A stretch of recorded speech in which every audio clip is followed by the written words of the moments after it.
Boa noite, senhores. Estamos aqui para mais uma leitura bíblica e eu estou fazendo ela no final de uma live. Ó, o céu tá amarelo. Nossa, que céu amarelo, doideira. Vamos fazer uma leitura bíblica aí, pessoal.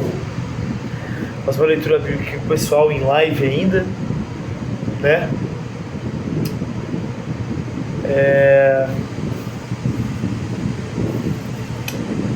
A autoridade do Filho de Deus.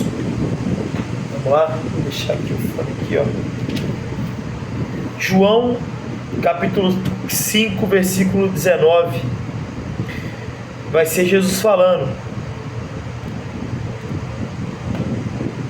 Na real, vou pegar o capítulo inteiro para vocês pegarem o entendimento.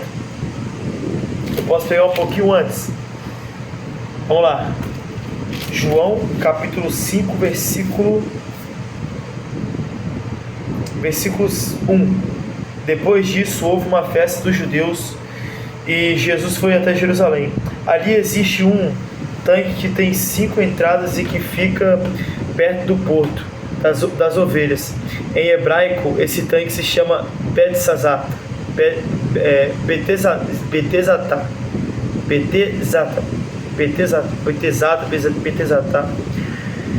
Perto das estradas estavam deitados muitos doentes, cegos, aleijados e paralíticos. Esperavam o movimento da água, porque de vez em quando um anjo do Senhor descia e agitava a água. O primeiro doente que entrava no tanque, depois disso, sarava de qualquer doença.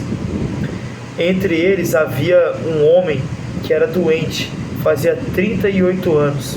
Jesus viu o homem deitado e, sabendo que fazia todo esse tempo que ele era doente, né, perguntou: você quer ficar curado? Ele respondeu: Senhor, eu não tenho ninguém para me pôr no tanque quando a água se mexer. Cada vez que eu tento entrar, outro doente entra antes de mim. Então Jesus disse: levante-se, pegue a sua cama e ande. No mesmo instante, o homem ficou curado, pegou a cama e começou a andar. Isso aconteceu no sábado. Por isso os líderes judeus disseram a ele: hoje é sábado e a nossa lei não permite que você carregue a sua cama nesse dia. Você vê aqui que tem convergência entre judeus e o próprio Jesus, né? Dos judeus daquela época, no caso, que seriam os mestres da lei, né? Eles perguntaram: quem é o homem que mandou você fazer isso? Mas ele não sabia quem tinha sido, pois Jesus havia ido embora por causa da multidão que estava ali.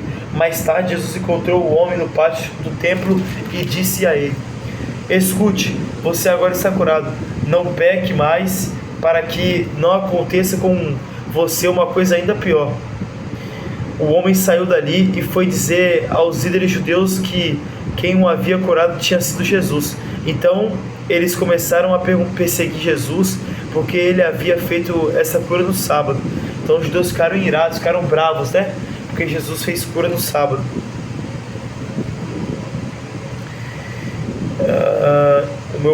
Aí tá aqui, o homem saiu dali e foi dizer aos líderes judeus que quem o havia curado tinha sido Jesus.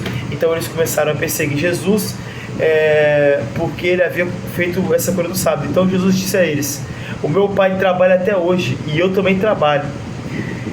E porque ele disse isso, os líderes judeus ficaram ainda com mais vontade de matá-lo, pois além de não obedecer à lei do sábado, ele afirmava que Deus era o seu próprio pai, fazendo assim igual a Deus. Está escrito aqui: a autoridade do Filho de Deus. Então Jesus disse a eles: eu afirmo a vocês que isso é verdade. O Filho não pode fazer nada por sua própria conta, pois ele só faz o que vê o Pai fazer. Tudo que o Pai faz, o Filho faz também, pois o Pai ama o Filho e ele mostra tudo o que está fazendo. E vai mostrar a ele coisas ainda maiores do que essas. E vocês vão ficar admirados, porque assim como o Pai ressuscita os mortos e lhes dá a vida, assim também o Filho dá a vida aos que Ele quer. O Pai não julga ninguém, mas deu ao Filho todo o poder para julgar, a fim de que todos respeitem o Filho, assim como respeitam o Pai. Quem não respeita o Filho, também não respeita o Pai, que o enviou. Eu afirmo a vocês que isso é verdade. Quem ouve as minhas palavras e crê naquele que me enviou, tem a vida eterna e não será julgado, mas já passou da morte para a vida. Eu afirmo a vocês que isso é verdade. Vem a hora, e ela já chegou, em que os mortos vão ouvir a voz do Filho de Deus, e os que a ouvirem viverão. Assim como o Pai é a fonte da vida, assim também fez o Filho ser a fonte da vida. E ele deu ao Filho autoridade para julgar, pois ele é o Filho do homem. Não fiquem admirados por causa disso, pois está chegando a hora em que todos os mortos ouvirão a voz do Filho do homem e sairão das suas sepulturas. Aqueles que fizeram o bem vão ressuscitar e viver, e aqueles que fizeram o mal vão ressuscitar e ser condenados. Testemunhos a favor de Jesus. Jesus continuou a falar a eles. Ele disse: eu não posso fazer nada por minha própria conta, mas julgo de acordo com o que o Pai me diz. O meu julgamento é justo, porque eu não procuro fazer a minha própria vontade, mas a vontade daquele que me enviou. Se eu dou testemunho a favor de mim mesmo, então o que eu digo não tem valor, mas existe outro que testemunha a meu favor, e eu sei o que ele diz a respeito de mim é verdade. E eu sei que o que ele diz a respeito de mim é verdade. Vocês mandaram fazer perguntas a João, e o testemunho que ele deu é verdadeiro. Eu não preciso de que ninguém dê testemunhos a meu favor, mas digo essas coisas para que vocês sejam salvos. João era como uma lamparina que estava acesa e brilhava, e por algum tempo vocês se alegrarão com a luz dele. Mas eu tenho um testemunho a meu favor ainda mais forte do que o de João, do que o que João deu. São as coisas que eu faço, as quais o Pai me mandou fazer. Elas dão testemunhos a favor de mim e provam que o Pai me enviou. Também o Pai que me enviou testemunha a meu favor. Vocês nunca ouviram a voz dele, nem viram o seu rosto, mas as palavras dele não estão no coração de vocês, porque vocês não creem naquele que ele enviou. Então as palavras de quem? Do Pai não estão nos seus corações, porque vocês não creem no Filho.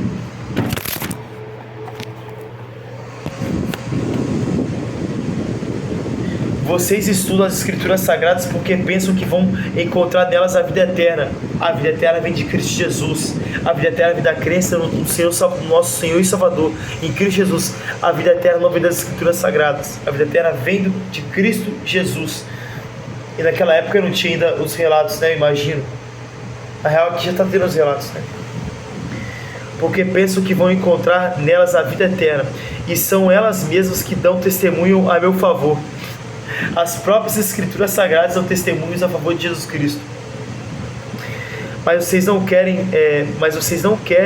vir para mim a fim de ter vida. Eu não procuro ser elogiado pelas pessoas. Quanto a vocês, eu os conheço e sei que não amam a Deus com sinceridade. Eu vim com a autoridade do meu Pai, e vocês não me recebem. Quando alguém vem com a sua própria autoridade, esse vocês recebem. Como é que vocês podem crer se aceitam ser elogiados pelos outros e não tentam conseguir os elogios que somente o único Deus pode dar? Não pensem que sou eu que vou acusá-los diante do Pai. Quem vai acusá-los é Moisés, que é aquele em que vocês confiam. Se vocês acreditassem em Moisés, acreditariam também em mim, pois ele escreveu a meu respeito. Mas se vocês não acreditam no que ele escreveu, como vão acreditar no que eu digo? E isso aqui você pode utilizar para os judeus. E o judeu ele não vai conseguir ver. Você vai ter que ler esse mesmo texto aqui 15 vezes para o judeu, 20 vezes para o judeu, para ele poder entender. Através do Logos chegamos ao Pai, através da palavra que é quem? Jesus Cristo, seu Filho, que foi enviado por Ele. Aquele que ama o Filho também ama o Pai, porque o próprio Pai o enviou, para que fosse Ele exaltado. É isso? Tamo junto, rapaziada. Muito obrigado pela live, muito obrigado pela leitura bíblica. Espero que vocês tenham uma ótima noite de sono. E é nóis. Fiquem na paz, rapaziada. Que vocês tenham um ótimo sono. Que a graça e a paz do nosso Deus, do seu Filho, nosso Senhor Jesus Cristo, esteja com todos vocês, beleza? É nóis, valeu. Shalom Aleichem. Minha honra. É nóis.